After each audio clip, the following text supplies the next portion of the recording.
ಸಾಯಿರಾಮ್. ಆತ್ಮೀಯ ವೀಕ್ಷಕ ಬಾಂಧವರಿಗೆಲ್ಲ ಇವತ್ತಿನ ಜೀವನಾಮೃತ ಕಾರ್ಯಕ್ರಮಕ್ಕೆ ಸ್ವಾಗತ ಸುಸ್ವಾಗತ. ವೀಕ್ಷಕರೇ, ನಿನ್ನೆ ಸಂಚಿಕೆಯಲ್ಲಿ ನಾನು ಕನಸಲ್ಲಿ ಭೂತ ಪ್ರೇತ ಪಿಚಾಚಿ ಬಾಧೆಗಳ ಒಂದು ಚೇಷ್ಟೆಗಳು, ತೊಂದರೆಗಳ ಬಗ್ಗೆ ನಿವಾರಣೆ ಮಾಡ್ಕೊಳ್ಳೋದು ಹೇಗೆ ಅನ್ನೋದನ್ನು ಕೆಲವು ಉದಾಹರಣೆಗಳ ಮೂಲಕ ನಾನು ನಿಮಗೆ ತಿಳುವಳಿಕೆ ಕೊಟ್ಟಿದ್ದೆ. ಇವತ್ತು ಕೆಲವು ನೆಗೆಟಿವ್ ಎನರ್ಜಿ ಹೊರಗೂ ಇರಲ್ಲ ಒಳಗೂ ಇರಲ್ಲ, ಬಟ್ ಎಲ್ಲೋ ಒಂದು ಕಡೆಯಿಂದ ನಮಗೆ ಅದನ್ನು ಪೀಡಿಸ್ತಾ ಇರ್ತದೆ. ಹೇಗೆ ಅನ್ನೋದನ್ನು ನಾನು ತಿಳಿಸ್ಕೊಡ್ತೀನಿ. ಇವತ್ತು ಒಬ್ಬರು ಯಾರೋ ಹೀಗೆ ಮದುವೆ ಮನೆಯಲ್ಲಿ ಭಾಳ ಚೆನ್ನಾಗಿ ಅಲಂಕಾರ ಮಾಡ್ಕೊಂಡು ಒಬ್ಬರು ಹೆಂಗಸು ಮೈ ತುಂಬ ಒಡವೆ ಹಾಕ್ಕೊಂಡು ಒಳ್ಳೆಯ ಸೀರೆ ಉಟ್ಕೊಂಡು ಭಾಳ ಚೆನ್ನಾಗಿ ಎಲ್ಲರ ಮುಂದೆ ಓಡಾಡ್ಕೊಂಡು ಕೆಲಸ ಮಾಡ್ತಿದ್ದಾರೆ. ಇದಕ್ಕಿದ್ದಾಗ ಹಂಗೆ ಕುಸಿದು ಬಿದ್ದುಬಿಟ್ರು. ಏನು ಬಂದೋನಲ್ಲ, ಇವಾಗ ಚೆನ್ನಾಗಿದ್ದೀರಾ, ಯಾವಾಗ ಬಂದ್ರಿ, ಯಾರು ಬಂದ್ರಿ, ಯಾವ ಜೊತೆ ಬಂದ್ರಿ, ಭಾಳ ದಿನ ಆಯಿತು ನಿಮ್ಮ ನೋಡಿ, ಖುಷಿ ಆಯಿತು ಮದುವೆ ಬಂದಿದ್ದು ಅಂತೇಳಿ. ಅಲ್ಲಿ ಆ ಹೆಂಗಸು ಆ ಮದುವೆ ಆಗೋ ಹುಡುಗಿ ತಂದೆ ತಾಯಿ ಅಲ್ಲ, ತಾಯಿನೂ ಅಲ್ಲ, ಹುಡುಗನ ತಾಯಿನೂ ಅಲ್ಲ. ಹುಡುಗಿ ಕಡೆರೋ ಹುಡುಗನ ಕಡೆ ಸಂಬಂಧವರು ಭಾಳ ಅಲ್ಲಿ ಬಂದು ಪಾಪ ಜೋರಾಗಿ ಕೆಲಸ ಮಾಡ್ತಿದ್ದಾರೆ. ಮದುವೆಲಿ ಓಡಾಡಿಕೊಂಡು ಆ ಕ್ಯಾಮ್ರಾ ಮುಂದೆ ನಿಂತ್ಕೊಂಡು ಫೋಸ್ ಕೊಡೋದು, ಬಂದವ್ರ ಜೊತೆ ಫೋಟೋ ತೆಗೆಸ್ಕೊಳ್ಳೋದು, ಏನೋ ಒಂಥರ ಖುಷಿ ಸಂಭ್ರಮ ಮದುವೆಯಲ್ಲಿ. ಇಷ್ಟೆಲ್ಲ ಚೆನ್ನಾಗಿ ಮಾಡಿಕೊಂಡು ಇವಾಗ ಬಂದ್ರಕ್ಕ, ಅಣ್ಣ ಈಗ ಬಂದ್ರ, ಚೆನ್ನಾಗಿದ್ದೀರಾ, ಯಾವಾಗ ಬಂದ್ರಿ, ಎಷ್ಟೊತ್ತಿಗೆ ಬಿಟ್ಟರು ಅವ್ರನ್ನ, ನೀವು ಒಬ್ಬರೇ ಬಂದ್ರಾ, ಯಾರು ಕರ್ಕೊಂಬಂದಿಲ್ವ, ಹೀಗೆ ಒಂದು ಉಪಚಾರಗಳನ್ನು ಮಾಡ್ತಾ ಮಾಡ್ತಾ ಮಾಡ್ತಾ ಮಾಡ್ತಾ ಒಂಥರ ಒಳ್ಳೆ ಲವಲವಿಕೆಯಿಂದ ಏನು ಭಾಳ ಜೋರಾಗಿ ಓಡಾಡ್ಕೊಂಡು ಮದುವೆ ಮನೇಲಿ ಎಲ್ರಿಗೂ ಗೌರವದಿಂದ ಮಾತಾಡ್ಸ್ಕೊಂಡು ಓಡಾಡ್ತಿದ್ದಾರೆ. ಅದೇನಾಯ್ತು ಒಂದು ಸಡನ್ನಾಗಿ ಹಾಗೆ ಕುಸಿದು ಬಿದ್ದುಬಿಟ್ಟಿದ್ದಾರೆ ಸ್ಟೇಜ್ ಹತ್ರ. ಯಾವಾಗ ಸಡನ್ನಾಗಿ ಕುಸಿದು ಬಿದ್ದುಬಿಟ್ರು, ಸಡನ್ನಾಗಿ ಎಲ್ರಿಗೂ ಆಶ್ಚರ್ಯ ಆಯಿತು. ಇಷ್ಟು ಚೆನ್ನಾಗಿ ಮಾತಾಡ್ಕೊಂಡು ಓಡಾಡ್ಕೊಂಡಿದ್ದಲ್ಲ ಈ ಹುಡುಗಿ, ಮದುವೆ ಆಗಿ ಮಕ್ಕಳೆಲ್ಲ ಇದೆ ಅಂತ ಹೆಂಗ್ಸ್ಗೆ, ಅಯ್ಯೋ ಹಿಂಗಾಗುತ್ತಲ್ಲ ಅಂಥೇಳಿ ಸಡನ್ನಾಗೆಲ್ಲ ನೀರೆಲ್ಲ ಚಿಮ್ಕಿಸಿ ಎಲ್ಲ ಮಾಡಿದಾಗ ಆಮೇಲೆ ರೂಮಿಗೆ ಒಂದು ಕಡೆ ಕೂರ್ಕೊಂಡೋಗಿ ಫ್ಯಾನೆಲ್ಲ ಹಾಕಿ ಗಾಳಿ ಬೀಸಿ ಎಲ್ಲ ಮಾಡಿದ್ಮೇಲೆ ಸ್ವಲ್ಪ ಚೇತರಿಸ್ಕೊಂಡ್ರು. ಯಾಕೇನಾಯಿತು ಅಂತ ಸಡನ್ನಾಗಿ ಡಾಕ್ಟ್ರಲ್ಲಿ, ಆ ಮದುವೆ ಮನೆ ಯಾರೊಬ್ಬರು ಡಾಕ್ಟ್ರ್ ಇದ್ರಂತೆ. ಡಾಕ್ಟ್ರು ಬಂದುಬಿಟ್ಟು ನೋಡಿ ಅವ್ರ ನಾಡಿ ಎಲ್ಲ ನೋಡಿಬಿಟ್ಟು, ನಿಮಗೆ ಡಯಾಬಿಟಿಸ್ ಇದೆಯಾ, ಬಿ ಪಿ ಇದೆಯಾ, ಗ್ಯಾಸ್ಟ್ರಿಟಿಕ್ಸ್ ಇದೆಯಾ, ಥೈರಾಯ್ಡ್ ಇದೆಯಾ ಎಲ್ಲ ಕೇಳಿದ್ರು. ಅವ್ರಿಗೆ ಯಾವ ಕಾಯಿಲೆನೂ ಇಲ್ಲ ನೋಡಿ. 29-30 ವರ್ಷದ ಹುಡುಗಿ ಮದುವೆ ಆಗಿರೋಳು, ನೆಂಟರು ಮದುವೆ ಚೆನ್ನಾಗಿ ಅಲಂಕಾರ ಮಾಡ್ಕೊಂಡು ನೋಡಕೊಂಡಿರು. ಅದು ಯಾರು ಕಣ್ಣು ದೃಷ್ಟಿ ಬಿತ್ತೋ ಆ ಮದುವೆ ಮನೆ ಜನಗಳದು, ಅಥವಾ ಕಣ್ಣು ದೃಷ್ಟಿ ಅಲ್ಲದೆ ಬೇರೆ ಏನಾರು ಆಯಿತೋ ಸಡನ್ನಾಗಿ ಕುಸಿದು ಬಿದ್ದುಬಿಟ್ರು. ಇದು ಒಂದು ಸ್ಟೋರಿ. ಒಂದಂತೂ ಸತ್ಯ, ಅವ್ರಿಗೆ ಬಿ ಪಿ ಇಲ್ಲ, ಡಯಾಬಿಟೀಸ್ ಇಲ್ಲ, ಗ್ಯಾಸ್ಟ್ರಬಲ್ ಇಲ್ಲ, ಗ್ಯಾಸ್ಟ್ರಾಟಿಕ್ಸ್ ಇಲ್ಲ, ಬೇರೆ ಯಾವ ಸಮಸ್ಯೆ ಇಲ್ಲ, ಚೆನ್ನಾಗಿ ಲಂಗ್ಲಗ್ತಾ ಓಡಾಡ್ಕೊಂಡಿದ್ದು ಕುಸಿದು ಬಿದ್ದು. ಇದು ಒಂದು ಸ್ಟೋರಿ. ಒಬ್ಬರು ಕಾಲೇಜಲ್ಲಿ ಪ್ರೊಫೆಸರು ಕ್ಲಾಸ್ ರೂಮಲ್ಲಿ ಪಾಠ ಮಾಡ್ತಿದ್ದಾರೆ. ಪಾಠ ಮಾಡ್ತಾ ಮಾಡ್ತಾ ಮಾಡ್ತಾ ಇದ್ದಕ್ಕಿದ್ದಾಗೆ ಏನೋ ಒಂಥರ ಕಣ್ಣು ಮಂಜಂಗ ಆಯ್ತಂತೆ. ಹಾಗೇ ಗೋಡೆ ಹೊರ್ಕೊಂಡು ಬಿದ್ದುಬಿಟ್ಟಿದ್ದಾರೆ. ಹುಡುಗರೆಲ್ಲ ಅವ್ರನ್ನ ಎತ್ಕೊಂಡೋಗಿ ಇಮಿಡಿಯೇಟಾಗಿ ಅವ್ರ ಚೇಂಬರ್ ಕೂರಿಸಿ ಗಾಳಿಯೆಲ್ಲ ಹಾಕಿ ನೀರೆಲ್ಲ ಚುಮ್ಮಿಸಿ ಸಡನ್ನಾಗಿ ಒಬ್ಬರು ಡಾಕ್ಟ್ರನ್ನ ಪಕ್ಕದಲ್ಲಿ ಯಾವುದೋ ಕ್ಲಿನಿಕ್ ಇತ್ತು, ಡಾಕ್ಟ್ರ್ ಕರೆಸಿದ್ರು. ಬಂದುಬಿಟ್ಟು ಅವ್ರನ್ನ ನೋಡಿದಾಗ ಅವ್ರಿಗೇನು ಇದಿಲ್ಲ, ಬಿ ಪಿ ಇಲ್ಲ, ಏನಿಲ್ಲ, ಎಂಥದ್ದು ಇಲ್ಲ, ಚೆನ್ನಾಗಿದ್ದಾರೆ, ನಾರ್ಮಲ್ ಇದ್ದಾರೆ. 120/80 ಬಿ ಪಿ ಇದೆ, ನಾರ್ಮಲ್ ಬಿ ಪಿ, ಡಯಾಬಿಟಿಸ್ ಇಲ್ಲ. ಅಥವಾ ಅವರು ಊಟ ಮಾಡದೆ ಬಂದು ಪಾಠ ಮಾಡ್ತಿದ್ದಾರೆ ಅಂತ ಕೇಳಿಲ್ಲ, ನಾನು ಚೆನ್ನಾಗಿ ತಿಂಡಿ ತಿಂದ್ಕೊಂಡು ಬಂದಿದ್ದೀನಿ ಅಂದರು. ರಾತ್ರಿ ನಿದ್ರೆ ಮಾಡಿಲ್ವಾ, ಚೆನ್ನಾಗಿ ನಿದ್ದೆ ಮಾಡಿದ್ದೀನಿ ಅಂದರು. ಅಥವಾ ಏನೋ ಯೋಚನೆ, ನನಗೇನು ಯೋಚನೆ ಇಲ್ಲ. ಮತ್ತು ಏನಾಯಿತು ಗೊತ್ತಿಲ್ಲ, ನನಗೆ ಇದ್ದಕ್ಕಿದ್ದಾಗ ಬಿದ್ದೆ. ನಾನು ಇನ್ನೇನು ಬೀಳಬೇಕು ಅಂದಾಗ ಏನೋ ಒಂದು ಥರ ನನಗೆ ಕಪ್ಪು ಕಾಣ್ತು, ಬಿದ್ದುಬಿಟ್ಟೆ. ಕಪ್ಪು, ಹುಡುಗರೇ ಕಣ್ಣಿಗೆ ಕಾಣಲಿಲ್ಲ, ಕ್ಲಾಸ್ ರೂಮೆಲ್ಲ ಕಪ್ಪು ಆಗಿಬಿಡ್ತು, ಡಾರ್ಕ್ ಆಯಿತು, ಬಿದ್ದುಬಿಟ್ಟೆ ಅಂತ ಅಂದರು. ಡಾಕ್ಟ್ರ್ ಹತ್ರ ಹೇಳಿದ್ರಂತೆ. ಬೀಳುವಾಗ ಕಪ್ಪು ಕಾಣ್ತು, ಇಡೀ ಕ್ಲಾಸ್ ರೂಮೇ ಕಪ್ಪು ಕಾಣ್ತು, ಯಾರೂ ಕಂಡಿಲ್ಲ, ಹಾಗೆ ಬಿದ್ದೆ ಅಂದರೆ ಇದಕ್ಕೆ ಯಾವ ಮಾತ್ರೆ, ಇಂಜೆಕ್ಷನ್, ಟಾನಿಕ್ ಇದೆ ಹೇಳಿ ನೋಡೋಣ. ಮದುವೆ ಮನೇಲಿ ಅಷ್ಟು ಚೆನ್ನಾಗಿ ಎಲ್ಲರ ಜೊತೆ ಓಡಾಡಿಕೊಂಡು ಸೊಂಟಕ್ಕೆ ಡಾಬ್ ಹಾಕ್ಕೊಂಡು ಒಳ್ಳೆ ರೇಷ್ಮೆ ಸೀರೆ ಉಟ್ಕೊಂಡು ಮೈ ತುಂಬ ಒಡವೆ ಹಾಕ್ಕೊಂಡು ಮೇಕಪ್ ಮಾಡ್ಕೊಂಡು ಎಲ್ಲರ ಜೊತೆ ನಗ್ನಗ್ತಾ ಲವಲವಿಕೆಯಿಂದ ಮಾತಾಡ್ಕೊಂಡು ಹೋಗ್ತಿದ್ದಂಥ ಹುಡುಗಿ, 28-29 ವರ್ಷದ ಹುಡುಗಿ, ಮದುವೆ ಆಗಿರೋ ಹುಡುಗಿ ಸಡನ್ನಾಗಿ ಬಿದ್ಲಂತೆ. ಕೇಳಿದಾಗ ನನಗೇನು ಗೊತ್ತಿಲ್ಲ, ಏನೋ ಒಂದು ರೀತಿ ಕಪ್ಪು ಥರ ಕಾಣ್ತು, ಕಪ್ಪು, ಬರೀ ಕಪ್ಪು ಧೂಮ, ಹಾಗೆ ಬಿದ್ದುಬಿಟ್ಟೆ ನಾನು. ಅಷ್ಟೇ ಕಂಡಿದ್ದು ನನಗೆ. ಚೌಟ್ರಲ್ಲಿ ಯಾರಿದ್ರಿಗೆ ಏನು ಗೊತ್ತಾಗಿಲ್ಲ. ಯಾವಾಗ ಕಪ್ಪು ಕಾಣ್ತು ನನಗೆ ಓಡಾಡೋಕ್ಕೆ ಗೊತ್ತಾಗಲಿಲ್ಲ. ಕಪ್ಪು ಕತ್ಲೆ ನನಗೆ ಎಲ್ಲ, ಈಗ ನಮ್ಮ ಮನೆ ಲೈಟೆಲ್ಲ ಆಫ್ ಆದ ನಮ್ಗೆ ಏನು ಗೊತ್ತಾಗಿದೆ ಎಲ್ಲಿ ಏನಿದೆ ಅನ್ನೋದು. ಹಾಗೆ ಕಪ್ಪಗಾಯಿತು, ನಾನು ಹಂಗೆ ಬಿದ್ದುಬಿಟ್ಟೆ ಅಂತ. ಬೀಳುವಾಗ ಇವ್ರು ಬೆವುತಿದ್ದಾರೆ. ಈ ಹುಡುಗಿ, ಈ ಪ್ರೊಫೆಸರು ಕ್ಲಾಸ್ ರೂಮಲ್ಲಿ ಬೀಳುವಾಗ ಬೆವುತು, ಸಿಕ್ಕಾಪಟ್ಟೆ ಬೆವರು ಬಂದಿದೆ ನೋಡಿ. ಇದು ಸಿಂಪ್ಟಮ್ಸ್. ಬಿ ಪಿ ಲೋ ಆದರೆ ಅಥವಾ ಹೈ ಆದರೆ ಬೇರು ಬರುತ್ತೆ. ಇಲ್ಲಿ ಬಿ ಪಿ ಇಲ್ಲ, ಇಬ್ಬರಲ್ಲೂ ಇಲ್ಲ. ಇದು ಒಂದು ಸ್ಟೋರಿ. ಇನ್ನೊಂದು ಸಮಸ್ಯೆ ನಂತರ ಬಂದು ಇದೊಬ್ಬರು ಅಪಾಯಿಂಟ್ಮೆಂಟ್ ತೊಗೊಂಡು ಅವರು ಅಡುಗೆ ಮನೆಯಲ್ಲಿ ತರಕಾರಿ ಹೆಚ್ಚುತ್ತಾರೆ, ಅಡುಗೆ ಮಾಡ್ತಾರೆ, ಅಡುಗೆ ಮನೆ ಐಟಮ್ಸ್ ಎಲ್ಲ ಪಕ್ಕಕ್ಕಿಟ್ಟು ಕ್ಲೀನ್ ಮಾಡ್ತಾರೆ. ಅಡುಗೆ ಮನೆಯಲ್ಲಿ ಕೆಲಸ ಮಾಡೋದು ಒಂದು ಹೆಂಗಸು. ಆ ಮನೇಲಿ ವಯಸ್ಸಾದವರು 2-3 ಜನ ಇದ್ದಾರೆ. ಅವ್ರಿಗೆ ದಿನ ಬೆಳಗ್ಗೆ ಬಂದು ಅಡುಗೆ ಮಾಡಿಕೊಟ್ಟು ಹೋಗುತ್ತೆ ಈ ಹೆಂಗಸು. ತಿಂಗಳಿಗಿಷ್ಟು ಸಂಬಳ ಅಂತ ಆ ಹೆಂಗಸು ಕೊಡ್ತಾರೆ. ಆ ಹೆಂಗಸು ಬೆಳಗ್ಗೆ ಬಂದು ಅಡುಗೆ ಮಾಡ್ತಾರೆ. ಯಾವತ್ತೂ ಇಲ್ಲದವರು ಅಂಥದ್ದು ಆ ಹೆಂಗಸು ಅವತ್ತು ಅಡುಗೆ ಮಾಡುವಾಗ ಟೊಮೆಟೊ ಹಣ್ಣು, ಬೀನ್ಸು, ಕ್ಯಾರೆಟ್ ಎಲ್ಲ ಕಟ್ ಮಾಡಿ ಇಟ್ಟಿದ್ದಾರೆ ಕೆಳಗಡೆ. ಏನೋ ಅನ್ನಕ್ಕಿಟ್ಟೋದು ಏನೋ ಒಂದು ಕೆಲಸ ಮಾಡ್ತಿರ್ಬೇಕಾದ್ರೆ ಹಾಗೇ ನಿಧಾನಕ್ಕೆ ಬಿದ್ದುಬಿಟ್ಟಿದ್ದಾರೆ. ಬಿದ್ದ ತಕ್ಷಣ ಆ ತಟ್ಟೆಲಿದ್ದಲ್ಲ ತರಕಾರಿ ಎಲ್ಲ ಚೆಲ್ಲೋಯ್ತು. ಆ ಶಬ್ದಕ್ಕೆ ಒಳಗಡೆ ಇದ್ದವರೆಲ್ಲ ಓಡಿ ಬಂದು ನೋಡ್ತಾರೆ, ಯಾಕೆ ಬಿದ್ದೋಗ್ಬಿಟ್ಲಲ್ಲ, ಏನಾಯಿತು ಅಂತ ನೋಡಿದಾಗ ಆಮೇಲೆ ಅವರಿಗೆ ನೀರೆಲ್ಲ ಚಿಮುಕಿಸಿ ಸಡನ್ನಾಗಿ ಆ್ಯಂಬುಲೆನ್ಸ್ ಕರೆಸಿ ಅಡ್ಮಿಟ್ ಮಾಡಿದ್ದಾರೆ. ಎಲ್ಲ ಡಾಕ್ಟ್ರು A to Z ಎಲ್ಲ ಚೆಕ್ ಮಾಡಿದರೆ ನೋಡ್ರೆ ಅವಳಿಗೆ ಏನೂ ಕಾಯಿಲೆ ಇಲ್ಲ. ಸುಮಾರು ದಿನಕ್ಕೆ 5 ಮನೆಗೆ ಹೋಗಿ ಅಡುಗೆ ಮಾಡಿಬಿಟ್ಟು ಹೋಗ್ತಾಳಂತ ಆ ಹೆಂಗಸು. ಯಾವುದೋ ಉತ್ತರ ಕರ್ನಾಟಕದಿಂದ ಬಂದಿರೋ ಒಂದು ಹೆಂಗಸು. ಪಾಪ 35 ವರ್ಷ ವಯಸ್ಸಿನ ಹೆಂಗಸು. ಗಂಡ ಕಳ್ಕೊಂಡಿದ್ದಾಳೆ, ಗಂಡ ಇಲ್ಲ, ಒಂದು ಮಗು ಇದೆ. ಹೊಟ್ಟೆಪಾಡಿಗೋಸ್ಕರ ಕೆಲವು ಮನೆಗೆ ಹೋಗಿ ಅಡುಗೆ ಮಾಡಿ ಬರ್ತಾ ಇದ್ದಾಳೆ. ಇದೆಲ್ಲ ನೋಡಿದಾಗ ಅವ್ರ ಪ್ರಶ್ನೆ ಎಲ್ಲರೂ ಕೇಳಿದಾಗ ನನಗೆ ಇದ್ದಕ್ಕಿದ್ದಾಗೆ ಕಪ್ಪು ಕಾಣ್ತು, ಎಲ್ಲ ಕಪ್ಪಾಗಿಬಿಡ್ತು, ಕತ್ಲೆ ಆಯಿತು. ನನಗೆ ಯಾಕೋ ಇದಕ್ಕಿದ್ದಾಗ ನರನಾಡಿಗಳೆಲ್ಲ ಜೋಮ್ ಹಿಡಿದ್ಬಿಟ್ಟಂಗೆ ಬಿದ್ದುಬಿಟ್ಟು ಇಷ್ಟೇ ಗೊತ್ತಾಗಿದ್ದ, ನನಗೇನು ಗೊತ್ತಿಲ್ಲ ಅಂತಾರೆ. ಈ ಥರ ಇರೋದಕ್ಕೆ ಯಾವ ರೀತಿ ಇಂಜೆಕ್ಷನು ಟಾನಿಕ್ಕು ಮಾತ್ರ ಕೊಟ್ಟರೆ ಕ್ಯೂರ್ ಆಗಲ್ಲ. ಬೀಳುವಾಗ ಕಪ್ಪು ಕಾಣುತ್ತೆ ಆಗಿ ಬಿದ್ದುಬಿಡ್ತೀನಿ ಅಂದರೆ ಇದು ಮೂರ್ಛೆ ರೋಗ ಅಲ್ಲ, ಪಿಟ್ಸ್ ಅಲ್ಲ, ಎಪಿಲೆಪ್ಸಿ ಅಲ್ಲ. ಎಪಿಲೆಪ್ಸಿ ಅಂದರೆ ಮೂರ್ಛೆ ರೋಗ. ಇವ್ರು ಯಾವತ್ತೂ ಮೂರ್ಛೆ ರೋಗ ಬಂದವರಲ್ಲ, ಇವ್ರು ಮೂರ್ಛೆ ರೋಗನೂ ಇಲ್ಲ, ಆದರೆ ಈ ರೀತಿ ಬೀಳ್ತಾರೆ ಯಾವಾಗೋ ಅವಾಗ. ಹಾಗಾದ್ರೆ ಇದನ್ನು ಪತ್ತೆ ಹಚ್ಚೋದು ಹೇಗೆ, ಯಾವ ಕಾಯಿಲೆ ಅಂತ. ಈ ಪ್ರೊಫೆಸರ್ ಕೇಸ್ನಲ್ಲಿ ಪಾಪ ಅಡುಗೆ ಮಾಡೋಕ್ಕೆ ಬಂದಂತೆ ಹೆಂಗಸು, ಮದುವೆ ಮನೆ ಓಡಾಡ್ತಿದ್ದಂಥ ಒಂದು ಹುಡುಗಿ, ಇದು 3 ಜನಕ್ಕಲ್ಲ, ಈ ಥರ ಇತ್ತೀಚೆಗೆ ಜಾಸ್ತಿ ಆಗ್ತಾ ಇದೆ. ಮಕ್ಕಳಲ್ಲಿ ಕಾಣ್ತಾ ಇದೆ, ವಯಸ್ಸಾದವ್ರಲ್ಲಿ ಈ ಥರ ದೋಷಗಳು ಕಾಣ್ತಾ ಇದೆ. ಕಾಲೇಜ್ ಹುಡುಗರ ಜೊತೆ ಕೇಳಿದಾಗ ಈ ಥರ ದೋಷಗಳಿದೆ. ಒಬ್ಬ ಹುಡುಗ ಬೈಕ್ ಓಡಿಸ್ತಾ ಇದ್ದಾನಂತೆ, ಪುಣ್ಯ ನೋಡಿ ಅವನಿಗೆ, ಅಲ್ಲಿ ಯಾರು ಹಿಂದೆ ಮುಂದೆ ಯಾವ ವೆಹಿಕಲ್ ಹೋಗ್ತಿರಲ್ಲ, ಇದಕ್ಕಿದ್ದ ಹೋಗ್ತಿದ್ದ ಏನೋ ಕಪ್ಪು ಕಾಣ್ತಂತೆ, ಕಪ್ಪಾಯ್ತಂತೆ, ಹಂಗೆ ಬಿದ್ದುಬಿಟ್ಟಿದ್ದಾನೆ. ತಲೆಗೆ ಹೆಲ್ಮೆಟ್ ಇತ್ತು, ಫಾಸ್ಟಾಗಿ ಹೋಗ್ತಿದ್ದು ಬಿದ್ದುಬಿಟ್ಟ. ಯಾರೂ ತಳ್ಳಿಲ್ಲ, ಯಾರೂ ಮುಟ್ಟಲಿಲ್ಲ, ಸಡನ್ನಾಗಿ ಬಿದ್ದ. ಆಮೇಲೆ ಒಂದು ಯಾರೋ ಒಬ್ಬರು ಬರ್ತಿದ್ದಂತೆ, ಅವ್ರು ಗಾಡಿ ನಿಲ್ಲಿಸ್ಬಿಟ್ಟು ಯಾಕಪ್ಪ ಬಿದ್ದು, ಏನಾಯಿತು ಅಂದಾಗ ಗೊತ್ತಿಲ್ಲ ಅಂಥೇಳಿ ಬೆವತೋಗಿದ್ದಂತೆ. ಆ ಹೆಲ್ಮೆಟೆಲ್ಲ ತೆಗೆದು ಪಾಪ ಅವ್ರ ಕಾರಲ್ಲಿ ಒಂದು ಬಾಟ್ಲ್ ನೀರಿತ್ತು, ಕೂಡಿಸಿ ನೀರೆಲ್ಲ ಚುಮ್ಕಿಸಿ ಆ ಹುಡುಗನ ಮೇಲೆ ಎಪ್ಸೋದಂತೆ. ಎಪ್ಸ್ಬಿಟ್ಟು ಏನಾಯಿತು, ಯಾಕೆ ಹಿಂಗಾಯ್ತು ಅಂದಾಗ, ಏನಪ್ಪ ತಿಂಡಿ ತಿಂದಿದ್ಯಾ, ಊಟ ಮಾಡಿದ್ಯಾ, ಏನು ಬೇಕು ಏನೋ ಕೇಳೋದಂತೆ. ಏನಿಲ್ಲ, ಚೆನ್ನಾಗಿದ್ದೀನಿ, ನಾನೊಬ್ಬ ಗೌರ್ಮೆಂಟ್ ಎಂಪ್ಲಾಯಿ, ಕೆಲಸಕ್ಕೆ ಹೋಗ್ತಾ ಇದ್ದೀನಿ, ಯಾವುದೋ ಸರ್ವೆ ಮಾಡಲಿಕ್ಕೆ, ನಾನು ಈ ಥರ ಆಯಿತು ಅಂತ, ಯಾವತ್ತೂ ಆಗಲಿ ಈ ಥರ ಹಿಂಗಾಯಿತು ನನಗೆ ಅಂತ ಹೇಳ್ತಾನಂತೆ. ಹೀಗೆ ಅವ್ರಿಗೆ ಯಾವ ಮೂಮೆಂಟ್, ಬಚ್ಚ ಮನೆ ಇರ್ಬೋದು, ಡ್ರೈವಿಂಗ್ ಮಾಡ್ತಾ ಇರಬೇಕು, ಅಥವಾ ಅಡುಗೆ ಮನೆ ಇರ್ಬೋದು, ಮಂಚದ ಮೇಲೆ ಮಲಗಿರ್ಬೋದು, ನಿಂತುಕೊಂಡು ಶಾಪಿಂಗ್ ಹೋಗುವಾಗ ಎಲ್ಲೋ ಒಂದು ಕಡೆ ಈ ಥರ ಸಡನ್ನಾಗಿ ಕಪ್ಪು ಥರ ಕಾಣುತ್ತೆ. ಆಮೇಲೆ ಎಲ್ಲ ಕತ್ಲಾಗಿ ಬಿದ್ದೋಗ್ಬಿಡ್ತಾರೆ. ಇದು ಬಾಡಿಯಲ್ಲಿ ಸೋಡಿಯಂ ಪೊಟ್ಯಾಷಿಯಮ್ ಲೆವೆಲ್ ಚೆಕ್ ಮಾಡಿಸಿದ್ರು, ಏನಾದ್ರು ಏರುಪೇರು ಇದೆಯಾ, ಸೋಡಿಯಂ ಲೆವೆಲ್ಲು, ಪೊಟ್ಯಾಷಿಯಮ್ ಲೆವೆಲ್ಲು ಎಲ್ಲ ಕರೆಕ್ಟಾಗಿದೆ. SGOT SGPT ಫ್ಯಾಟಿ ಲಿವರಲ್ಲಿ ಏನೋ ಪ್ರಾಬ್ಲಮ್ ಇದೆಯಾ, ಲಿವರ್ ದೋಷ ಇದೆಯಾ, ಅದು ಚೆನ್ನಾಗಿದೆ. ಲಂಗ್ಸಲ್ಲಿ ಹಾರ್ಟಲ್ಲಿ ಏನೋ ಪ್ರಾಬ್ಲಮ್ ಇದೆಯಾ, ಎಕೋ ಟೆಸ್ಟ್ ಎಲ್ಲ ಮಾಡಾಯಿತು, ಎಲ್ಲ ನಾರ್ಮಲ್. ಬಟ್ ಇದು ಆಗಾಗ ಬೀಳ್ತಾರೆ. ಈ ಥರ ಇದು ಬೀಳೋ ಸಮಯ ಯಾವುದು ಅನ್ನೋದು ಪ್ರಶ್ನೆ. ಕೆಲವರಿಗೆ ಇದು ಅಮಾವಾಸ್ಯೆ ದಿವಸನೇ ನಡೆಯುತ್ತೀನಿ, ಬಾಕಿ ದಿವಸ ನಡೆಯೋದಿಲ್ಲ. ಒಂದು ಕೆಲವರು ಯಾವಾಗ ಬೀಳ್ತಾರೆ ಅಂತಂದರೆ, ಸುಮಾರು ಒಂದು ಬೆಳಗ್ಗೆ 10 ಗಂಟೆ ಮೇಲೆ ಮಧ್ಯಾಹ್ನ 2 ಗಂಟೆ ಒಳಗೆ, ಅಂದರೆ ಮಠ ಮಧ್ಯಾಹ್ನ ಅವರು ಹುಟ್ಟಿದ ದಿನ, ಮಂಗಳವಾರ ಹುಟ್ಟಿರೋ ಮಂಗಳವಾರ ಹತ್ರ ಬೀಳ್ತಿರ್ತಾರೆ, ಬುಧವಾರ ಹುಟ್ಟಿರೋ ಬುಧವಾರ ದಿನ ಬೀಳ್ತಾರೆ, ಶುಕ್ರವಾರ ಹುಟ್ಟಿರೋ ಶುಕ್ರವಾರ ದಿವಸ ಬೀಳಕ್ಕೆ ಶುರು ಮಾಡ್ತಾರೆ. ಈ ಥರ ಆಗುತ್ತೆ. ಒಂದು ಅಮಾವಾಸ್ಯೆ ದಿವಸ ರೀತಿ ಆಗುತ್ತೆ. ಎರಡನೇದು ಅವ್ರು ಹುಟ್ಟಿದ ವಾರದಲ್ಲಿ ಹಿಂಗಾಗತ್ತೆ. ಮೂರನೇದು ಅಮಾವಾಸ್ಯೆನೂ ಅಲ್ಲ, ಅವ್ರು ಹುಟ್ಟಿದ ವಾರ ಅಲ್ಲ, ಯಾವುದೋ ಒಂದು ಸ್ಥಳಕ್ಕೆ ಹೋದಾಗ ಹಂಗಾಗ್ಬಿಡ್ತದೆ. ಆ ಸ್ಥಳ ಯಾವುದಾದ್ರು ಆಗಿರ್ಬೋದು, ರಸ್ತೆ ಆಗಿರ್ಬೋದು, ಬಚ್ಚ ಮನೆ ಆಗಿರ್ಬೋದು, ಅಡುಗೆ ಮನೆ ಆಗಿರ್ಬೋದು, ಯಾವುದೋ ಒಂದು ಆಗಿರ್ಬೋದು.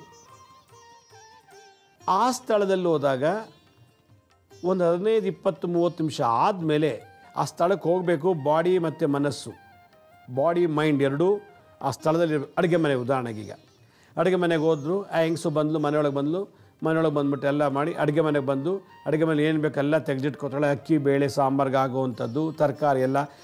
ಈ ಬಾಡಿ ಮತ್ತು ಮೈಂಡು ಆ ಸ್ಥಳಕ್ಕೆ 15-20 ನಿಮಿಷಕ್ಕೆ ಅಡ್ಜಸ್ಟ್ ಆಗೋ ತನಕ ಚೆನ್ನಾಗಿರ್ತಾರೆ. 15-20 ನಿಮಿಷ ಆದಮೇಲೆ ಪಟ್ಟಾಗ್ತಾ ಕುಸಿದು ಬಿದ್ದುಬಿಡ್ತಾರೆ. ಆ ಸ್ಥಳದಲ್ಲಿ ಏನೋ ಪ್ರಾಬ್ಲಮ್ ಇದೆ. 3, ಈ ಹುಡುಗ ಮನೆಯಿಂದ ಚೆನ್ನಾಗಿ ಡ್ರೈವ್ ಮಾಡ್ಕೊಂಬಂದ, ಟ್ರಾಫಿಕ್ ಸುಮಾರು 20-30 ಸಿಗ್ನಲ್ ದಾಟಿ ಹೋಗಿದ್ದಾನೆ. ಯಾವುದೋ ಒಂದು ಸ್ಥಳದಲ್ಲಿ ಅವನಿಗೆ ಪಟ್ಟಂತಂಗಾಯಿತು, ಬಿದ್ದುಬಿಟ್ಟ. ಅದ್ರ ಮುಂದೆ ಆಗಲಿಲ್ಲ, ಅದ್ರ ಹಿಂದೆ ಆಗಲಿಲ್ಲ, ಯಾವುದೋ ಒಂದು ಸ್ಪಾಟ್ನಲ್ಲಿ ಆ ಸ್ಥಳ ಮಹಿಮೆ, ಆ ಸ್ಥಳ ನೆಗೆಟಿವ್ ಎನರ್ಜಿ ಅವನಿಗೆ ಕಪ್ಪು ಥರ ಆಗಿ ಸಡನ್ನಾಗಿ ಕತ್ಲೆ, ಇಡೀ ಜಗತ್ತೇ ಕಪ್ಪಾಯಿತು. ಕಪ್ಪಾದಾಗ ಅವ್ನಿಗೇನಾಗುತ್ತೆ, ಬೀಳಲೇಬೇಕು. ಅವ್ನು ಬೈಕಲ್ಲಿ ಇರ್ತಾನೋ, ಕಾರಲ್ಲಿ ಇರ್ತಾನೋ, ಸ್ಕೂಟ್ರಲ್ಲೇ ಇರ್ತಾನೋ, ಹೆಂಗಿರ್ತಾನೋ ಆ ಸ್ಥಿತಿಲಿ ಬಿದ್ದೋಗ್ಬಿಡ್ತಾರೆ. ಅವನ್ನ ನೀವು ಕ್ಲಾಸ್ ರೂಮಲ್ಲೋ, ಅಡುಗೆ ಮನೆಯಲ್ಲೋ, ಬಚ್ಚನ ಮನೆಯಲ್ಲೋ, ಮದುವೆ ಮನೆಯಲ್ಲೋ ಆ ಸ್ಥಳ. ಆ ಹುಡುಗಿ ಆ ಮದುವೆ ಮನೆಗೆ ಬಂದು ಅಲ್ಲಿ 1 ಅವರ್ ಆಗಿದೆ. 1 ಅವರ್ ಆದ ನಂತರ ಆ ಸ್ಥಳ ಒಳಗೆ ಬಾಡಿಗೆ ಅಡ್ಜಸ್ಟ್ ಆಯಿತು, ಮೈಂಡ್ಗೂ ಅಡ್ಜಸ್ಟ್ ಆದಮೇಲೆ ಆ ನೆಗೆಟಿವ್ ಎನರ್ಜಿ ಪಟ್ಟಂತ ಅಟ್ಯಾಕ್ ಮಾಡಿಬಿಡುತ್ತೆ. ಈ ರೀತಿ ಕೆಲವರು ಆಗುತ್ತೆ.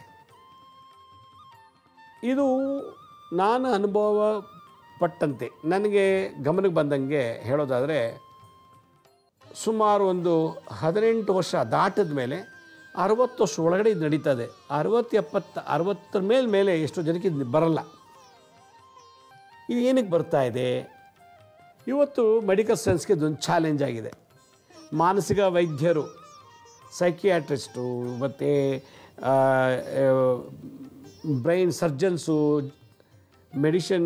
ಜನರಲ್ ಮೆಡಿಷನ್ ಮಾಡಿರೋರು ಎಲ್ಲ ಥರ ಟ್ರೀಟ್ ಮಾಡಿ ತೋರಿಸಿದ್ದಾರೆ. ನಾರ್ಮಲ್ ಇದೆ, ನಿಮ್ದು ಏನೋ ಒಂದು ಭ್ರಮೆ, ನಿಮ್ಮ ಮನಸ್ಸಲ್ಲಿ ಏನೋ ಚಿಂತೆ ಇದೆ, ಅದಕ್ಕೆ ಹಿಂಗೆ ಆಗುತ್ತೆ ಅಂತೇಳಿ. ಮದುವೆ ಮನೆ ಓಡಾಡ್ಕೊಂಡು ಚೆನ್ನಾಗಿದ್ದೊಳಗೆ ಏನು ಚಿಂತೆ? ನಿಂತ್ಕೊಂಡು ಪಾಠ ಮಾಡ್ತಿರೋ ಪ್ರೊಫೆಸರ್ಗೆ ಆ ಸ್ಥಳದಲ್ಲಿ ಏನು ಚಿಂತೆ? ಅಡುಗೆ ಮನೇಲಿ ತರಕಾರಿ ಕಟ್ ಮಾಡ್ಕೊಂಡು ಹಾಡು ಹೇಳ್ಕೊಂಡು ಅಡುಗೆ ಮಾಡ್ತಿದ್ದೊಳಗೆ ಯಾವ ಚಿಂತೆ? ಆರಾಮಾಗಿ ಕಿವಿಗೆ ಹೆಡ್ಫೋನ್ ಹಾಕ್ಕೊಂಡು ಆರಾಮಾಗಿ ಬೈಕಲ್ಲಿ ಓಡಾಡ್ತಿದ್ದ ಹುಡುಗನಿಗೆ ಏನು ಚಿಂತೆ ಇಲ್ಲ ಇಲ್ಲಿ. ಮತ್ತು ಇನ್ನೇನಕ್ಕೆ ಆಗಿ ಬೀಳ್ತಾರೆ? ಇನ್ನೇನಕ್ಕೆ ಆ ಡಾರ್ಕ್ ಥರ, ಕಪ್ಪು ಥರ ಆಗಿ ಬ್ಲ್ಯಾಂಕ್ ಆಗಿಬಿಡ್ತದೆ ಮನಸ್ಸು, ಕಣ್ಣು ಎಲ್ಲ.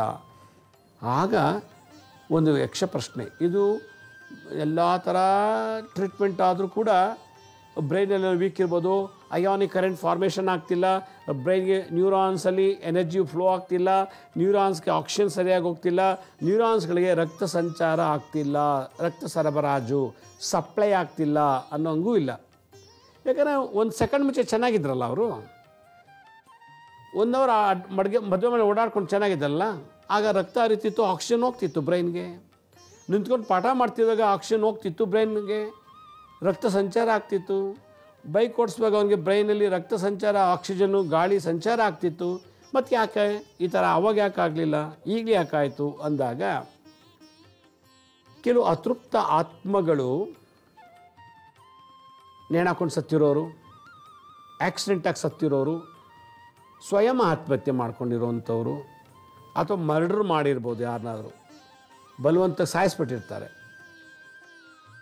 ಇದೆಲ್ಲ ಅಲ್ಲದೆ 5ನೇ ವೆರೈಟಿ ಎನರ್ಜಿ ಏನಪ್ಪ ಅಂತಂದರೆ, ಒಬ್ಬ ಮಾಂತ್ರಿಕ ಇದನ್ನು ಮಂತ್ರಶಕ್ತಿಯಿಂದ ಬಿಡುಗಡೆ ಮಾಡಿ ಬಿಟ್ಬಿಡ್ಬೋದು ನಮಗೆ. ಇದು ಒಂದು ಕಾಶ್ಮೋರ ಪ್ರಯೋಗ ಅಂತ ಒಂದು ಪ್ರಯೋಗ ಇದೆ. ಅದರಲ್ಲಿ ಒಂದು ಸಬ್ ಪ್ರಯೋಗ ಇದೆ, ಒಂದು ಚಿಕ್ಕ ಪ್ರಯೋಗ ಇದೆ. ಕಾಶ್ಮೋರ ಪ್ರಯೋಗದಲ್ಲಿ ಭಾಳ ಅದು ಮಹಾ ವಿಶೇಷವಾದ ಪ್ರಯೋಗ. ಆ ಪ್ರಯೋಗ ಕೆಲವು ಜನಗಳು ಮಾತ್ರ ಅದು ಗೊತ್ತು. ಆ ಮಂತ್ರ ತಂತ್ರ ಎಲ್ರಿಗೂ ಗೊತ್ತಿಲ್ಲ. ಭಾಳ ಸ್ಟ್ರಾಂಗ್ ಪ್ರಯೋಗ ಅದು. ಅದರಲ್ಲಿ ಒಂದು ಉಪಪ್ರಯೋಗ ಅಂತಾರೆ. ಇದೊಂದು ಕಾಶ್ಮೋರ ಪ್ರಯೋಗದಲ್ಲಿ ಒಂದು ಸಣ್ಣ ಪ್ರಯೋಗ. ಅದೊಂದೆಲ್ಲೋ ಸಣ್ಣದೊಂದು ಮಂತ್ರ ಅದು ತಂತ್ರ ಕಲ್ತ್ಕೊಂಡು ಏನು ಮಾಡ್ತಾರೆ, ಕೆಲವೊಮ್ಮೆ ಪ್ರಯೋಗ ಮಾಡ್ತಾರೆ. ಬಟ್ ಇದು ಅಷ್ಟು ಪ್ರಸಿದ್ಧಿ ಆಗಿಲ್ಲ. ಇದು ಎಷ್ಟೋ ವರ್ಷದಿಂದ ಅಡುಗೆ ಮನೆ ಮಾಡೋಕ್ಕೆ ಬಂದೊಳಗೆ ಎಲ್ಲ ಕಡೆ ಕೆಲಸ ಮಾಡ್ಕೊಂಬಂದವಳು ಸಡನ್ನಾಗಿ ಬಿದ್ದು ಬಿಡ್ತಾಳೆ. ಪಾಠ ಮಾಡ್ತಾವೆ ಪ್ರೊಫೆಸರ್, ಅದೇ ಪ್ರೊಫೆಸರ್ ಏನೂ ಮಾಡಿಲ್ಲ, ಪಾಪ ಅವ್ರಿಗೆ ಯಾರು ಶತ್ರು ಇಲ್ಲ. ಇದು ಹೆಂಗಾಗ್ತಿದೆ ಅಂತಂದರೆ, ಯಾವುದೋ ಒಂದು ಅತೃಪ್ತ ಆತ್ಮ ಕಾಶ್ಮೋರ ಪ್ರಯೋಗದಿಂದ ಮಾಡಿ ಸತ್ತಿರುವಂಥದ್ದು. ಈಗ ಯಾವುದೋ ಒಬ್ಬರಿಗೆ ಕಾಶ್ಮೋರ ಪ್ರಯೋಗ ಮಾಡಿರ್ತಾರೆ, ಅವ್ನು ಸತ್ತೋಗ್ಬಿಟ್ಟಿರ್ತಾನೆ. ಆ ಆತ್ಮ ಸಂಚಾರ ಮಾಡುವಾಗ ಅದು ಓಡಾಡೋ ಜಾಗದಲ್ಲಿ ಯಾರಿದ್ರೂ ಕಣ್ಣಿಗೆ ಕಪ್ಪಾಗಿ ಡಾರ್ಕಾಗಿ ಬಿದ್ದೋಗ್ಬಿಡ್ತಾರೆ. ಯಾವ ಆತ್ಮ ರೋಗದಿಂದ ಸತ್ತಿಲ್ಲ, ಯಾವ ಆತ್ಮ ಆಕ್ಸಿಡೆಂಟಾಗಿ ಸತ್ತಿಲ್ಲ, ಕಾಶ್ಮೋರ ಪ್ರಯೋಗ ಮಾಡಿ ಸತ್ತೋಗಿರ್ತದೆ. ಯಾರೊಬ್ಬರು ಕಾಶ್ಮೀರ ಪ್ರಯೋಗ ಮಾಡಿ ಸಾಯಿಸ್ಬಿಟ್ಟಿರ್ತಾರೆ. ಆ ಆತ್ಮ ಸಂಚಾರ ಯಾವ್ಯಾವ ಜಾಗದಲ್ಲಿ ಓಡಾಡುತ್ತೋ ಆ ಜಾಗದಲ್ಲಿ ಇದ್ದವ್ರಿಗೆ ಈ ರೀತಿ ಆಗುತ್ತೆ ಅಂತ ಹೇಳ್ತಾರೆ. ಈ ಕಾಶ್ಮೀರ ಪ್ರಯೋಗ ಮಾಡಿ ಕೆಲವರು ಸಾಯಿಸ್ಬಿಟ್ಟಿರ್ತಾರೆ. ಈಗ ಯಾರೋ ಒಬ್ರಿಗೆ ಕೋರ್ಟ್ ವಿಚಾರದಲ್ಲಿ, ಅದೇ ಒಂದು ಜಮೀನು ವಿಷಯದಲ್ಲಿ, ಸುಮಾರು ಒಂದು 50 ಎಕರೆ ಜಮೀನು ವಿಚಾರದಲ್ಲಿ ಅವ್ರಿಗೆ ಯಾಕೆ ಕೊಡಬೇಕು 50 ಎಕರೆ ಜಮೀನು ಅವನಿಗೆ ಅಂತೇಳಿ ಅವನಿದ್ರೆ ತಾನೇ ಕೇಳೋದು ಅಂತ ಅವನ್ನೇ ಸಾಯಿಸ್ಬಿಟ್ಟಿದ್ದಾರೆ. ಯಾವ ರೀತಿ ಅಂದರೆ ಈ ಕಾಶ್ಮೀರ ಪ್ರಯೋಗ ಅಂತೇಳಿ ಈ ಸೌತ್ ಕ್ಯಾನಡಾ ಕಡೆ ಜಾಸ್ತಿ ಮಾಡ್ತಾರೆ. ಈ ಮಂಗಳೂರು, ಕುಂದಾಪುರ, ಉಡುಪಿ ಆ ಕಡೆ ಸೈಡ್ನಲ್ಲಿ ಕೆಲವರಿಗೆ ವಿದ್ಯೆ ಗೊತ್ತು. ಆ ಪ್ರಯೋಗ ಮಾಡಿಸಿ ಆ ವ್ಯಕ್ತಿ ಮೇಲೆ ಬಿಟ್ಬಿಟ್ಟಿದ್ದಾರೆ. ಆ ಕಾಶ್ಮೀರ ಪ್ರಯೋಗ ಮಾಡಿದಾಗ ಆ ವ್ಯಕ್ತಿ ಸತ್ತೋಗ್ಬಿಟ್ಟಿದ್ದಾನೆ. ಆ ಸತ್ತೋಗಿರೋ ಆತ್ಮ ಈ ರೀತಿ ಎಲ್ಲೆಲ್ಲಿ ಓಡಾಡುತ್ತೋ ಅಲ್ಲಿ ಯಾರ ಕಣ್ಣಿಗೆ ಕಾಣುತ್ತೆ ಬರ್ತೋ ಆಗ ಬಿದ್ದೋಗ್ಬಿಡ್ತಾರೆ. ಕಪ್ಪು ಕಾಣುತ್ತೆ, ಬ್ಲ್ಯಾಂಕಾಗಿ ಬಿದ್ದೋಗ್ಬಿಡ್ತಾರೆ. ಇದು ಒಂದು. ಅದಕ್ಕೆ ಕಾಶ್ಮೀರ ಪ್ರಯೋಗ ಭಾಳ ಕ್ರೂರವಾದದ್ದು. ಅದನ್ನು ನಮಗೆ ಆ ಥರ ಆಗ್ತಿತ್ತು ಅಂತಂದರೆ ತಕ್ಷಣವೇ ನಾವು ಅದಕ್ಕೆ ಪರಿಹಾರ ಮಾಡ್ಕೋಬೇಕು. ಇದರ ಪದೇ ಪದೇ ಈ ಥರ ಆಗ್ತಿರ್ತದೆ. ಈಗ ಒಂದು ಸಲ CCTVನಲ್ಲಿ ನಾವು ಹೋಗ್ಬಿಟ್ರೆ ಹೆಂಗೆ ಅದು ಕ್ಯಾಪ್ಚರ್ ಮಾಡ್ಕೊಳ್ಳುತ್ತೋ, ಹೇಗೆ ನಾವು ಒಂದು ಸಲ ಮೊಬೈಲ್ನಲ್ಲಿ ಫೋಟೋ ತೊಗೊಂಡ್ಬಿಟ್ಟಾಗ ನಮ್ಮ ಮೆಮೊರಿ ಒಳಗೆ ಇಟ್ಕೊಂಡಿರ್ತೀವೋ, ಇಲ್ಲ ಆ ಮೊಬೈಲ್ ಕಳೆದೋಗ್ಬೇಕು, ಇಲ್ಲ ನಾವೇ ಡಿಲೀಟ್ ಮಾಡಬೇಕು, ಅಲ್ಲಿವರೆಗೂ ಇರುತ್ತೆ ಆ ಫೋಟೋ. ಹಾಗೆ ಒಂದು ಸಲ ಕಾಶ್ಮೀರ ಪ್ರಯೋಗದಿಂದ ಸತ್ತಿರುವಂಥ ಆತ್ಮ ಒಬ್ಬರು ಒಂದು ಸಲ ಕನೆಕ್ಟ್ ಆಯಿತು ಅಂದರೆ ಅವರು ಆಗಾಗ ಈ ಥರ ಬೀಳ್ತಿರ್ತಾರೆ. ಇದಕ್ಕೆ ಔಷಧಿ ಇಲ್ಲ, ಟಾನಿಕ್ ಇಲ್ಲ. ಅದಕ್ಕೇನು ಮಾಡಬೇಕು? ಒಂದು ತುಳಸಿ ಮಾಲೆ ತೊಗೋಬೇಕು. ತುಳಸಿ ಮಾಲೆ, ತುಳಸಿ ಹಾರ ತೊಗೊಂಡು 2 ಕೈಲಿ ಇಟ್ಕೊಂಡು ನಾನು ಹೇಳೋ ಮಂತ್ರನ ಒಂದು ಅರ್ಧ ಗಂಟೆ ಹೇಳಬೇಕು. ಓಂ ಕ್ಷೋಂ ನಮೋ ಭಗವತೆ ಜ್ವಾಲಾ ನರಸಿಂಹಾಯ. ಓಂ ಕ್ಷೋಂ ನಮೋ ಭಗವತೆ ಜ್ವಾಲಾ ನರಸಿಂಹಾಯ. ಓಂ ಕ್ಷೋಂ ನಮೋ ಭಗವತೆ ಜ್ವಾಲಾ ನರಸಿಂಹಾಯ. ಓಂ ಕ್ಷೋಂ ನಮೋ ಭಗವತೆ ಜ್ವಾಲಾ ನರಸಿಂಹಾಯ. ಓಂ ಕ್ಷೋಂ ನಮೋ ಭಗವತೆ ಜ್ವಾಲಾ ನರಸಿಂಹಾಯ. ಓಂ ಕ್ಷೋಂ ನಮೋ ಭಗವತೆ ಜ್ವಾಲಾ ನರಸಿಂಹಾಯ ಅನ್ನೋ ಮಂತ್ರನ ಒಂದು ಅರ್ಧ ಗಂಟೆ ಹೇಳಬೇಕು. ಅದನ್ನು ಹೇಳಿಬಿಟ್ಟು ಆ ಮಾಲೆಯನ್ನು ನರಸಿಂಹಸ್ವಾಮಿ ದೇವಸ್ಥಾನಕ್ಕೆ ತೊಗೊಂಡು ಕೊಟ್ಟು ಆ ದೇವ್ರ ಮೇಲೆ ಹಾಕಿಸ್ಬೇಕು, ಪುರೋಹಿತರಿಗೆ ಹೇಳಿಬಿಟ್ಟು. ಇದು ಒಂದು ತುಳಸಿ ಮಾಲಾ ಮಂತ್ರ ಪ್ರಯೋಗ. ಎರಡನೇದು, ಹುಣ್ಣಿಮೆ ಅಮಾವಾಸ್ಯೆ ದಿವಸ ನೀವು ಗೋಮೂತ್ರ, ಒಂದು ಅರ್ಧ ಲೋಟ ಗೋಮೂತ್ರಕ್ಕೆ ಒಂದು 3 ಚೊಂಬು ನೀರು ಮಿಕ್ಸ್ ಮಾಡಬೇಕು. ಒಂದು ದೊಡ್ಡ ಒಂದು ಅರ್ಧ ಬಕೆಟ್ ನೀರಿಗೆ ಒಂದು 1/4 ಲೋಟ ಅರ್ಧ ಲೋಟ ಗೋಮೂತ್ರನ ಮಿಕ್ಸ್ ಮಾಡಿ, ಅದಕ್ಕೆ ಶ್ರೀಗಂಧದ ಪುಡಿ ಸಿಗುತ್ತೆ ಅಂಗಡಿಯಲ್ಲಿ, ಗಂಧದ ಪುಡಿ, ಅದನ್ನು ಸ್ವಲ್ಪ ನಿಂಬೆಹಣ್ಣು ರಸ, ಒಂದು 2ರಿಂದ 3 ಗ್ರಾಮಷ್ಟು ಪಚ್ಚಕರ್ಪೂರ ಅಂತ ಸಿಗುತ್ತೆ. ಇದಿಷ್ಟನ್ನು ಮಿಕ್ಸ್ ಮಾಡಿಬಿಟ್ಟು ಆ ನೀರಿಗೆ ಈ ಮಂತ್ರ ಹೇಳಬೇಕು. ಓಂ ಕ್ಷೋಂ ನಮೋ ಭಗವತೆ ಜ್ವಾಲಾ ನರಸಿಂಹಾಯ. ಓಂ ಕ್ಷೋಂ ನಮೋ ಭಗವತೆ ಜ್ವಾಲಾ ನರಸಿಂಹಾಯ. ಓಂ ಕ್ಷೋಂ ನಮೋ ಭಗವತೆ ಜ್ವಾಲಾ ನರಸಿಂಹಾಯ ಅಂತೇಳಿ ಆ ನೀರಿಗೆ ಅಭಿಮಂತ್ರಿಸ್ಬಿಟ್ಟು ಅದನ್ನು ಹುಣ್ಣಿಮೆ ಅಮಾವಾಸ್ಯೆ ದಿವಸ ಸ್ನಾನ ಮಾಡಿಸ್ಬೇಕು ಈ ಥರ ಬೀಳೋರಿಗೆ. ಇದು ಭಾಳ ವಿಶೇಷವಾದಂಥ ತಂತ್ರ. ಇದು ಮಾಡ್ತಾಯಿದ್ರೆ ಈ ಜಲಾಭಿಷೇಕ, ಈ ಜಲದಲ್ಲಿ ಗೋಮೂತ್ರ ಮಿಕ್ಸ್ ಮಾಡೋ ನೀರಿನಲ್ಲಿ ಸ್ನಾನ ಮಾಡೋದ್ರಿಂದ ಆ ಥರ ಕಾಶ್ಮೀರ ಪ್ರಯೋಗ ಒಂದು ಸಲ ಒಬ್ಬರ ಮೇಲೆ ಅಟ್ಯಾಕ್ ಆಯಿತು ಆಗಾಗ ಬರ್ತಿರ್ತದೆ, ಅದು ಬರೋದು ತಡೆಯುತ್ತದೆ. ಯಾವಾಗ ಜ್ವಾಲಾನರಸಿಂಹ ತುಳಸಿ ಮಾಲೆ ಸಮರ್ಪಣೆ ಮಾಡ್ತೀವೋ ಆಗ ಆ ಒಂದು ಆತ್ಮ ಏನು ನರಳು ಈ ಥರ ಎಲ್ಲರೂ ಅಟ್ಯಾಕ್ ಮಾಡಿ ಬೀಳಿಸ್ತಾ ಇದೆಯಲ್ಲ, ಅದಕ್ಕೆ ಬಿಡುಗಡೆ ಆಗ್ಬೋದು, ಇಲ್ಲ ಬೇರೆ ಕಡೆ ಹೋಗುವಂಥ ಚಾನ್ಸ್ ಉಂಟು. ಈ ರೀತಿ ಈ ಪ್ರಯೋಗ ಮಾಡ್ಕೊಂಡು ಬರ್ತಾಯಿದ್ರೆ ಬಹುಶಃ ಒಂದು 2 ಹುಣ್ಣಿಮೆ 2 ಅಮಾವಾಸ್ಯೆ ಕ್ಯೂರ್ ಆಗ್ತಾರೆ. ಇಲ್ಲ ಅಂದರೆ ಇದಕ್ಕೆ ಮೆಡಿಷನ್ನೇ ಇಲ್ಲ. ಇದಲ್ಲದೆ ಕೆಲವು ವಿಶೇಷವಾದ ಪ್ರತ್ಯಂಗಿರ ಶರಭ ಪ್ರಯೋಗ, ಪ್ರತ್ಯಂಗಿರ ಪ್ರಯೋಗ ಮತ್ತು ಜ್ವಾಲಾ ನರಸಿಂಹದೇ ಒಂದು ಪ್ರಯೋಗ ಇದೆ, ನರಸಿಂಹ ಪ್ರಯೋಗ ಇದೆ. ಅದು ಒಂದು ಕೆಲವು ಮಂತ್ರತಂತ್ರಗಳಿದೆ, ಭಾಳ ಅಡ್ವಾನ್ಸ್ಡ್ ಇರೋವಂಥದ್ದು. ಅದನ್ನು ಪ್ರಯೋಗ ಮಾಡಿ ಅದಕ್ಕೂ ಮುಕ್ತಿ ಕೊಟ್ಟು ಇವ್ರಿಗೂ ಬಿಡುಗಡೆ ಮಾಡಿಸ್ಬೋದು ಈ ಥರ. ಆಮೇಲೆ ಯಾರು ಮಾಡಿಸಿದ್ರೋ ಪಾಪ ಆತ್ಮಕ್ಕೆ ಸತ್ತೋಗಿದ್ದಲ್ಲ, ಅವ್ನಿಗೆ ಯಾರು ಮಾಡಿಸಿದ್ರೋ ಅದು ಅವ್ರಿಗೆ ಹೋಗಿ ಸೇರಿಕೊಳ್ಳುತ್ತದು, ಅವ್ರಿಗೆ ಹಿಂಸೆ ಆಗುತ್ತಾಗ. ಅವರೇ ಮಾಡಿಸಿದ್ದು ಅವ್ರಿಗೆ ಶುರು ಆಗಿಬಿಡ್ತದೆ. ಆದ್ದರಿಂದ ಇದು ಭಾಳ ಒಂದು ವಿಶೇಷವಾದಂಥ ಪರಿಸ್ಥಿತಿ. ಇದು ಭಾಳ ತುಂಬ ಕಷ್ಟ, ಎಲ್ಲಿ ಯಾವಾಗ ಬಿದ್ದೋಗ್ಬಿಡ್ತೀವೋ ಗೊತ್ತಿಲ್ಲ. ಯಾವ ಜಾಗದಲ್ಲಿ ಎಲ್ಲಿ ಬಿದ್ದೋ ಬೆಟ್ಟ ಹತ್ತಂಗೆ ನೋಡ್ದಂಗೆ ಕುಸಿದು ಬಿದ್ದು ಕೆಳಗೆ ಬಿದ್ದೋಗ್ಬಿಡ್ತಾರೆ. ಅದರಿಂದ ಈ ಥರ ಇದ್ದಾಗ ಇದು ಮೂರ್ಛೆ ರೋಗ ಅಲ್ಲ. ಅದರಿಂದ ಈ ಥರ ಪ್ರಯೋಗ ನಡೆದಿದ್ದರೆ, ಈ ಥರ ಸೋಂಕು ಸಿಕ್ಕಾಕೊಂಡಿದ್ರೆ ಇದನ್ನು ಜ್ವಾಲಾ ನರಸಿಂಹ ಪ್ರಯೋಗ ಮಾಡಿ. ಈ ಥರ ಇದ್ದವ್ರ ತಕ್ಷಣ ಆಂಧ್ರ ಪ್ರದೇಶದಲ್ಲಿ ಅಹೋಬಲ ಅಂತ ಇದೆ. ಅಹೋಬಲದಲ್ಲಿ ಬೆಟ್ಟದ ಮೇಲೆ ಜ್ವಾಲಾ ನರಸಿಂಹರ ಒಂದು ಸಾನ್ನಿಧ್ಯ ಇದೆ, ಒರಿಜಿನಲ್ ಸಾನ್ನಿಧ್ಯ. ಕಂಬದಿಂದ ಉದ್ಭವ ಆಗಿ ಆ ಹಿರಣ್ಯಕಶಿಪು ತನ್ನ ತೊಡೆ ಮೇಲೆ ಮಲಗಿಸ್ಕೊಂಡು ಅವನು ಸಂಹಾರ ಮಾಡಿದಂಥ ಜಾಗ ಜ್ವಾಲಾ ನರಸಿಂಹ ಅಂಥೇಳಿ. ಆ ನರಸಿಂಹರ ದರ್ಶನ ಮಾಡಿಬಿಟ್ರೆ ಸಾಕು. ಅಲ್ಲಿ ಒಂದು ನೀರು ಯಾವಾಗಲೂ ಬೀಳ್ತಾ ಇರ್ತದೆ ಜ್ವಾಲಾ ನರಸಿಂಹರ ಸನ್ನಿಧಿ, ಅಲ್ಲಿ ಸ್ನಾನ ಮಾಡಿಬಿಟ್ರು ಆಯಿತು, ಇವ್ರಿಗೂ ಒಳ್ಳೆಯದಾಗತ್ತೆ, ಆ ಕಾಶ್ಮೀರ ಪ್ರಯೋಗ ಸತ್ತಂಥ ಆತ್ಮಕ್ಕೂ ಕೂಡ ಬಿಡುಗಡೆ ಆಗುತ್ತೆ. ಅದರಿಂದ ಅಹೋಬಲದಲ್ಲಿ ಬೆಟ್ಟದ ಮೇಲೆ ಆ ಕಾಡಿನಲ್ಲಿ ಮೊದಲನೇ ನರಸಿಂಹ ಜ್ವಾಲಾ ನರಸಿಂಹ ಸಾನ್ನಿಧ್ಯ. ಅಲ್ಲಿ ಉಗ್ರಂ ವೀರಂ ಮಹಾವಿಷ್ಣುಂ ಅಂಥೇಳಿ 3 ಸಾನ್ನಿಧ್ಯ ಇದೆ ಅಲ್ಲಿ. ಇದಷ್ಟು ಆ ಸಾನ್ನಿಧ್ಯದಲ್ಲಿ ಒಂದು ನೀರು ಬೀಳ್ತಾ ಇದೆ. ಆ ನೀರಲ್ಲಿ ಕುಡಿಯೋದ್ರಿಂದ, ಸ್ನಾನ ಮಾಡೋದ್ರಿಂದ ಈ ದೋಷ ನಿವಾರಣೆ ಆಗುತ್ತೆ ಅಂತ ನನ್ನ ಅನುಭವದ ಮಾತು. ವೀಕ್ಷಕರೇ, ನಮ್ಮ ಹಳೆ ಸಂಚಿಕೆಗಳನ್ನ ಯಾರು ನೋಡೋಕ್ಕಾಗಿಲ್ವೋ ಅವ್ರು ನಮ್ಮ ಶಿರಡಿ ಸಾಯಿ ಭಿಕ್ಷಾ ಕೇಂದ್ರ ಮತ್ತು ಹೆಲ್ತ್ ಸೈನ್ಸ್ ಅಂತ 2 ಯೂಟ್ಯೂಬ್ ಚಾನಲ್ ಇದೆ. ಇದ್ರ ಜೊತೆಗೆ SSBK ಜ್ಞಾನೋದಯ ಅಂತ ಒಂದು ಮ್ಯೂಸಿಕ್ ಚಾನಲ್ ಇದೆ. 3ಕ್ಕೆ ಸಬ್ಸ್ಕ್ರೈಬ್ ಮಾಡ್ಕೊಳ್ಳಿ, ಪಕ್ಕದ ಬೆಲ್ ಬಟನ್ ಪ್ರೆಸ್ ಮಾಡಿ, ನೋಡಾದ್ಮೇಲೆ ಲೈಕನ್ನು ಬಟನ್ ಪ್ರೆಸ್ ಮಾಡಿ. ಆಮೇಲೆ ಆ ಲಿಂಕನ್ನು ನಿಮ್ಮ ಬಂಧು ಮಿತ್ರರಿಗೆ ವಾಟ್ಸಪ್ ಮುಖಾಂತರ, ಇಮೇಲ್ ಮುಖಾಂತರ ಶೇರ್ ಮಾಡಿ. ಗುರುಜಿ ಲಕ್ಷ್ಮೀ ಶ್ರೀನಿವಾಸ್ ಅಂತೇಳಿ ಫೇಸ್ಬುಕ್ಕಲ್ಲಿದೆ, ಇನ್ಸ್ಟಾಗ್ರಾಮು, ಟ್ವಿಟ್ಟರು, ಲಿಂಕ್ಡ್ಇನ್, ಇಲ್ಲೆಲ್ಲೂ ಕೂಡ ನಾವೆಲ್ಲ ಇನ್ಫಾರ್ಮೇಷನ್ ಅಪ್ಲೋಡ್ ಮಾಡ್ತಾ ಇರ್ತೀವಿ ಟೈಮ್ ಟು. ಅಲ್ಲೂ ಕೂಡ ನಿಮಗೆಲ್ಲ ಇನ್ಫಾರ್ಮೇಷನ್ನ ನೀವು ಪಡಿಬೋದು. ಆಮೇಲೆ ಕೆಲವ್ರಿಗೆ ಅಪಾಯಿಂಟ್ಮೆಂಟ್ಸ್ ಬೇಕು ಅಂತಿದ್ದವರು ನಾನು ಸ್ಕ್ರೀನ್ ಮೇಲೆ ತೋರಿಸ್ತಾ ಇದ್ದೀನಿ ನೋಡಿ, www.lakshmisrinivas.in ಅಂತ. ಇಲ್ಲಿಗೆ ಲಾಗಿನ್ ಆಗಿ ನೀವೇ ಯಾವ ಡೇಟು ಯಾವ ಟೈಮ್ಗೆ ಬುಕ್ ಮಾಡ್ಕೊಳ್ಳಿ. ಯಾರು ಪ್ರಶ್ನೆ ಕೇಳಬೇಕು ಅವರೇ ಸ್ವತಃ ಬಂದರೆ ಒಳ್ಳೆಯದು. ಬರಬೇಕಾದ್ರೆ ನಿಮ್ಮ ಹತ್ರ ಜಾತಕ ಇದ್ದರೆ ಜಾತಕ ತೊಗೊಂಡು ಬನ್ನಿ. ಅಕಸ್ಮಾತ್ ಇಲ್ಲ ಅಂದರೆ ಪರವಾಗಿಲ್ಲ. ಈ ಪಿಟ್ಸು, ಕ್ಯಾನ್ಸರು, ಲಕ್ವಾ, ವಾಸಿ ಆಗದಿರುವಂಥ ಕಾಯಿಲೆಗಳು, ಆ ಥರ ಕಾಯಿಲೆಗಳು ಏನಾದ್ರು ಇತ್ತು ಅಂದರೆ ಅದಕ್ಕೆ ಸಂಬಂಧಪಟ್ಟಂಥ ಮೆಡಿಕಲ್ ರಿಪೋರ್ಟ್ಸ್ ಏನಿದೆಯೋ ಅದು ತೊಗೊಂಡು ಬಂದರೆ ನಾವು ಮೆಡಿಕಲ್ ಆಸ್ಟ್ರಾಲಜಿ ಪ್ರಕಾರ ನಿಮಗೆ ಪರಿಹಾರ ತಿಳಿಸ್ಬೋದು ಅಂತ ಹೇಳ್ತಾ ಇವತ್ತಿನ ಸಂಚಿಕೆಯನ್ನು ಮುಗಿಸ್ತಾ ಇದ್ದೀನಿ. ಇದೇ ರೀತಿ ನಾಳಿನ ಸಂಚಿಕೆಯಲ್ಲಿ ಮತ್ತೊಂದು ವಿಶೇಷವಾದಂಥ ಮಾಹಿತಿಯನ್ನು ತಮ್ಮನ್ನೇ ಭೇಟಿ ಮಾಡ್ತೀನಿ. ಅಲ್ಲಿವರೆಗೂ ನನ್ನ ನಮಸ್ಕಾರ. ಸಾಯಿರಾಮ್.